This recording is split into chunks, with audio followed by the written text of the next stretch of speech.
And at the end of every year, you're looking at your bank account going, there's about $80,000 sitting in there. What do I do with that? Do I give myself an $80,000 raise? Hi, my name's Devon. Today I own several multi-million-dollar companies. We started with $5,000 in a credit card. I don't know the easy way. I only know the hard way.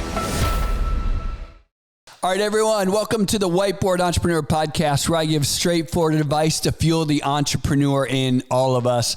I'm Devon Dickinson. Today, I want to talk about a topic that I get all the time, and it's, hey, D, when should I take a paycheck? It's a great question.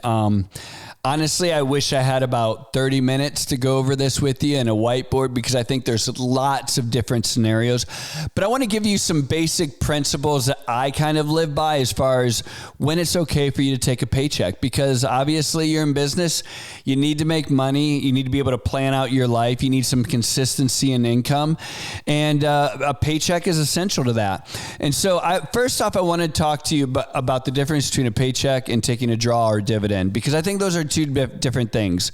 The first step is taking a paycheck, and a paycheck is going to be consistently what you pay yourself, month over month, year over year. And that's what you're going to pay payroll taxes on. You'll have your bookkeeper, your, ADP or whomever your payroll service is.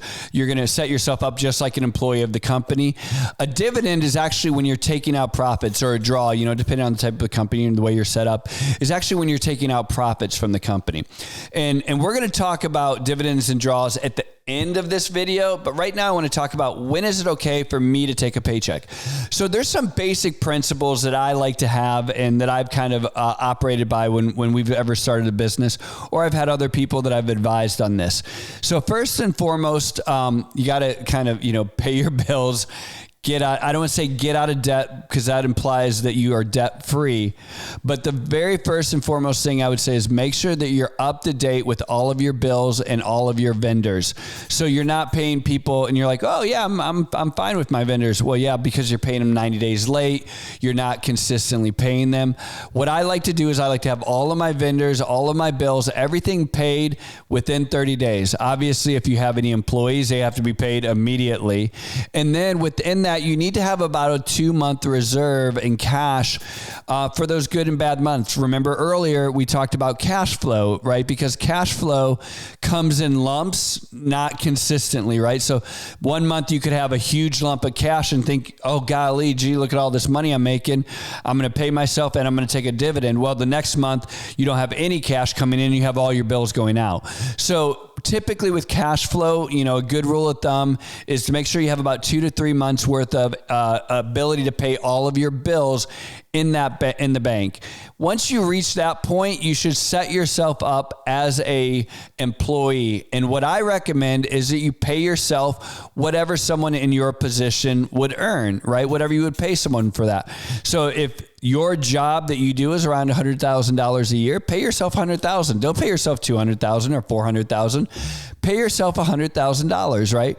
And then you're like, well, yeah, that's great, but then I have all this other money left over at the end of the year. Okay, well, that's when we're going to do dividends and draws, and we'll talk about that later. But the most important thing is getting yourself established and making sure that you don't have a false positive. Like I said, where you look in your bank account and all of a sudden you've got an excess of $60,000, but you don't account for the fact that next month you have $90,000 in bills coming due, right? So we have to be able to have that consistency and make sure that all of our bills are paid on time, every time, month over month. I'd like to see that probably for 3 or 4 months in a row. And again, like I said, I'm not talking about where you're dragging out vendors and all of a sudden you get everybody caught up and paid in 1 month and you think, great, I'm going to start taking a paycheck. No, I'm talking about you consistently paying your vendors, paying all your bills within that net 30 window. Once you do that for about 2 or 3 months, and again, what is it? Have a key, or the key is to have about 2 to 3 months worth of revenue, so that if you have another 2 or 3 bad months, you can pay those bills. I think that is probably the right time to set yourself up for a paycheck.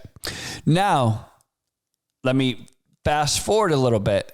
You've done this now for, 18 months, maybe 2 years, maybe 3 years, maybe you've been doing this for a while. And all of a sudden, month over month, you're paying all your vendors. Month over month, you're getting your paycheck. And at the end of every year, you're looking at your bank account going, there's about $80,000 sitting in there. What do I do with that? Do I give myself an $80,000 raise? No, don't do that, because you're actually going to pay payroll taxes on that. You don't want to do that. What you want to do is you want to take that as a dividend or a draw. Again, you have to talk to your accountant, however it's set up, but you're not going to take the full 80,000. Again, you're going to want to leave some room, some buffer. If you have 80,000 left over, I'd say, take half of it in a draw, right? Or take half of it as a dividend. So take $40,000. You're going to cut yourself a check for $40,000, and that is going to be your dividend and or draw. So you have your paycheck. So that's what you're going to consistently live on month over month over month. It's going to be just like you're an employee of the company. Later on, when you have excess money, all your bills are paid, you're taking your paycheck and you still have excess, that's when you take your draw or your dividend. Now, don't forget, when you're doing a paycheck, and if you're doing it through a payroll service, hopefully you have it set up so they're taking your taxes out as you go, okay? So you don't have to worry about that too much. But pay attention here, everyone. When you take that draw out, in this scenario I just kind of lined out, you take $40,000 out, you got $40,000 cash out of your company. Well, guess what? Dividend, draw, whatever, that's income that you're going to report on your taxes that, guess what? You haven't paid any taxes on. At the end of the year, when you go to true up, you're going to have paid your payroll taxes or you're going to have paid your taxes on your payroll, what you've actually taken in on your paychecks, but you have not paid taxes on that $40,000.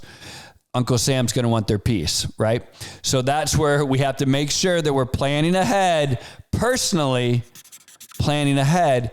When you get that $40,000, don't go spend all of it. You're going to want to save, probably, depending on what tax bracket you're in, somewhere between 25 and 40% of that. You're going to want to squirrel that away, because Uncle Sam's going to come knocking on the door, and you're going to have to pay your fair share. But hey, congratulations, you're paying taxes because you made money. I'm Devon. This is Whiteboard Entrepreneur. I hope this helped. Take a quick moment and hit that subscribe button for more content.